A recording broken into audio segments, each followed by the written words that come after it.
You nauseate me, Mr. Grinch. All right. We are back here at Song of the Day, coming to you from the Rock Cave. I'm your host, Mark Pierce. It is Saturday, Christmas Eve here in the cave. It's been a great week doing Christmas music here. We're almost at the end. Are there more Christmas songs, Mark? Of course. There are always more Christmas songs. So many so that we just don't even cover all the ones that I love. But today's good. Today's a good one. We got some more heavy hitters, some more favorites. These are all good, so I cannot wait to talk about them. And look at that. I'm already talking for almost a minute. No, just kidding. So let's get to it. First and foremost, this is a random order because these are all good.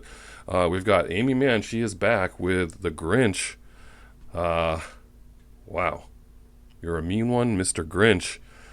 First written in 1966 for that Dr. Seuss special. He wrote that this song, and sung by Thury Ravenscroft. You don't know who Thury is?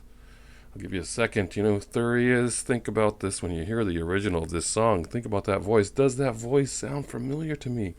If you're a certain age, does it sound like a TV commercial for cereal? Yes, that's right. He is Tony the Tiger. They're great. That's who that voice is that sings the original song. He's not credited in the special for some reason. And so people assume, or did assume at the time, that was Boris Karloff singing that song. I don't know why. I mean, I know why they thought that, but did Boris know how to sing? I don't know the answer to that. But of course, Boris was the voice of the narrator and the Grinch in that special. Some of you may not have known that, but that's true. Boris Karloff, Frankenstein from 1931. There he is, making a comeback in 1966 as the voice of the narrator and the Grinch in the original special. But Amy Mann put out her Christmas record, which I already recommended on the first day, last Sunday, 2006, One More Drifter in the Snow. Her version is really my favorite version of this song. It's pretty amazing.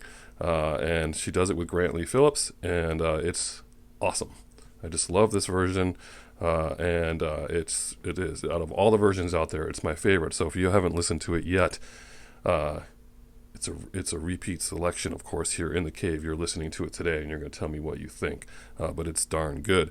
Next up, a Marshmallow World. Yes, Marshmallow World. Love this song. I don't know when I first heard it, but it was, I don't know, in the last 10, 15 years or something. I'm not sure. But 1949, written by these two cats who later, it was a hit the following year, 1950, for Bing Crosby, went to number 24. It's been recorded by millions of people, obviously not millions, but it's been recorded by a lot of people. But Dean Martin is the one who used it on his Christmas. Remember, he had the Dean Martin show, and then his Christmas edition of the show, he would sing it. I think almost every year he would sing this song. He sang it in 1967, 68. I think he would do every year for a long time. But if you pull up these videos, you can see the one from 68 where he's got women on his shoulder dressed as Santa. You've got one from the early 70s where it's like 7 women around him singing. And every time, it just looks like he has truly imbibed.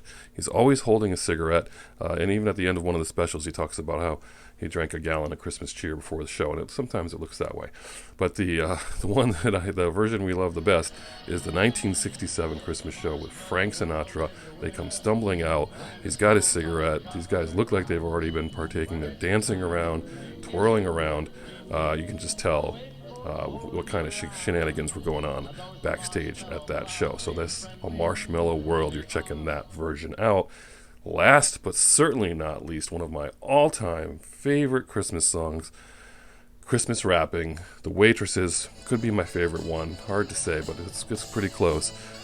Played on classic rock radio, of course, all the time growing up. As teenagers, we would hear this, and I just always loved this song. Always. It was written for a compilation album. Their small label said, hey, we want all of our artists to do a Christmas song, and Chris Butler was like, kind of down on Christmas in New York, and he was still working on it in the cab ride to the studio, but he wrote it, and as he wrote all their hits. Square Pegs, remember the song Square Pegs from that show? I Know What Boys Like, of course you all know that song. But this one, great. I just love the story, the timing, the saxophone, the drums. The singer Patty Donahue just she just nails it, and it's a great story. I always liked the part where A&P provided her with the world's smallest turkey, already in the oven, nice and hot. Oh damn! Guess what I forgot? I don't know, for some reason. And then I always love the way the sax comes in at the end of each verse. So anyway, Christmas Rapping. You guys love this song? I do, and I can't wait to play it again. I used to look forward to hearing it all the time on the radio, and then I got their greatest hits on CD, and I play it all year round. So those are your 3 songs of the day. We're at 6.5 minutes. Amy Mann, Christmas Rapping with Amy Mann, Grinch, Christmas Rapping, The Waitresses, and Marshmallow World, Bing Crosby, and Frank Sinatra. Those are your 3 choices for today. Give yourself some time to listen to those and comment below. Christmas Eve, people, get your stuff done. Hope you're safe out there. Enjoy what you're doing. We'll be back tomorrow. Have a good one. And as usual, I'll catch you on the flip side.